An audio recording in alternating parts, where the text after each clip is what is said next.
नमस्कार दोस्तों।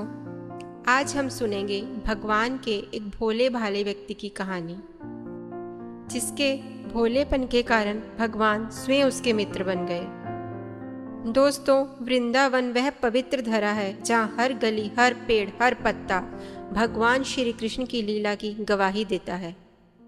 वृंदावन में एक सीधा साधा भोला भाला व्यक्ति रहता था। लोग उसे प्यार से और कभी कभी मजाक में भोंदू कहकर पुकारते थे। उसका असली नाम तो शायद किसी को याद भी नहीं था, क्योंकि उसकी पहचान और उसकी मासूमियत भगवान श्री कृष्ण की भक्ति से ही थी। भोंदू बहुत ही सरल स्वभाव का था और उसे किसी भी प्रकार का छल कपट नहीं आता था। वह हमेशा भगवान श्री कृष्ण का नाम लेता रहता था और उनकी भक्ति में लीन रहता था। भोंदू की जिंदगी बड़ी सादी थी। वह सुबह सुबह यमुना के किनारे जाता, हाथ जोड़कर नमस्कार करता और फिर धीरे धीरे ठाकुर जी के मंदिर की ओर चल पड़ता। दिन भर वह राधे राधे या श्याम श्याम का नाम जपता रहता। उसे ना संसार के झमेलों में दिलचस्पी थी, ना किसी तरह का दिखावा करना आता था। एक दिन भोंदू अपने गुरु के आश्रम जाने के लिए निकला। आसमान में हल्के बादल थे, हवा में मुरली की मधुरता तैर रही थी, जैसे वातावरण में कोई अदृश्य संगीत खुल गया हो। रास्ते में उसे एक सुंदर नीले वर्ण का मोरपंख धारण किए, पीतांबर पहने बालक दिखाई दिया। उसकी आंखें ऐसी थी जैसे गहरे कमल ताल में खिली हुई दो कमल कलियां हों। उस बालक ने मुस्कुराते हुए पूछा, भोंदू, कहाँ जा रहे हो? भोंदू ने सहज भाव में उत्तर दिया कि मैं गुरुदेव के आश्रम जा रहा हूँ। तभी बालक बोला, तो मैं भी फिर साथ में चलूंगा। दोस्तों, भोंदू ने बिना किसी सवाल के हामी भर दी, जैसे उसे पहले से पता हो कि यह कोई साधारण बालक नहीं है। अब दोनों साथ साथ चलने लगे।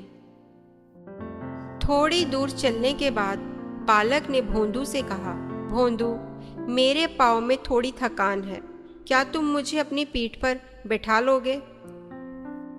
भोंदू ने हंसते हुए कहा, अरे इसमें पूछने की क्या बात है, आओ। दोस्तों, अब वह उस बालक को अपनी पीठ पर बिठाकर आगे बढ़ने लगा। चलते चलते भोंदू का मन अजीब सी खुशी से भर गया। उसे महसूस हो रहा था कि जैसे कोई दिव्य आलोक उसके हृदय में उतर रहा हो। वह थक नहीं रहा था, बल्कि हर कदम पर उसको हल्का महसूस हो रहा था। जब वह गुरु के आश्रम में पहुंचा तो गुरुदेव और शिष्य मंडली ने आश्चर्य से देखा कि भोंदू अपनी पीठ पर किस अद्भुत बालक को लेकर आया है, जिसकी आंखों में अलग सी चमक है। गुरुदेव ज्ञानी थे। गुरुदेव तुरंत पहचान गए कि यह कोई और नहीं, हमारे वृंदावन के बिहारी श्री कृष्ण जी हैं। अब गुरुदेव जी की आंखों से आंसू बहने लगे। गुरुदेव ने अपने शिष्य से कहा, तुम्हारी सच्ची और निश्चल भक्ति ने वह कर दिखाया जो बड़े बड़े योगी और तपस्वी वर्षों के तप से नहीं कर पाते। परंतु भोंदू तो आश्चर्य में था। भोंदू ने कहा, गुरुदेव, यह तो मेरे मित्र हैं, मुझे रास्ते में मिले थे। गुरुदेव सब जानते थे। गुरुदेव ने मुस्कुराकर कहा, हाँ भोंदू, यह तुम्हारे मित्र हैं, लेकिन ये वही हैं जिन्हें ब्रह्मा, शिव और सभी देवता पाने के लिए तड़पते हैं। ये हमारे प्रिय बिहारी जी, वृंदावन के राजा श्री कृष्ण हैं।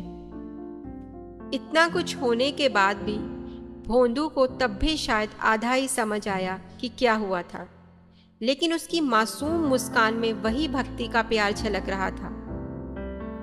आज उसकी मासूमियत ने सभी को भगवान श्री कृष्ण से मिलाया था। दोस्तों, भोंदू की यह कथा हमें सिखाती है कि भगवान को पाने के लिए ना कोई विशेष साधन चाहिए, ना बड़ी बड़ी विद्या, बस सच्चा, सरल और निश्चल हृदय होना चाहिए। जब हृदय छल कपट से रहित होता है, तब भगवान स्वयं उसके मित्र बनकर आके उसके साथ चलने लगते हैं। भगवान को पाने के लिए बड़े बड़े हवन करने की जरूरत नहीं पड़ती। उनको पाने के लिए एक भोला भाला मन चाहिए। नमस्कार दोस्तों, इसके साथ ही हमारी आज की कथा यहीं संपन्न होती है। यदि आपको हमारी आज की कथा अच्छी लगी हो तो हमारे चैनल को लाइक कीजिए, सब्सक्राइब कीजिए और शेयर कीजिए। धन्यवाद।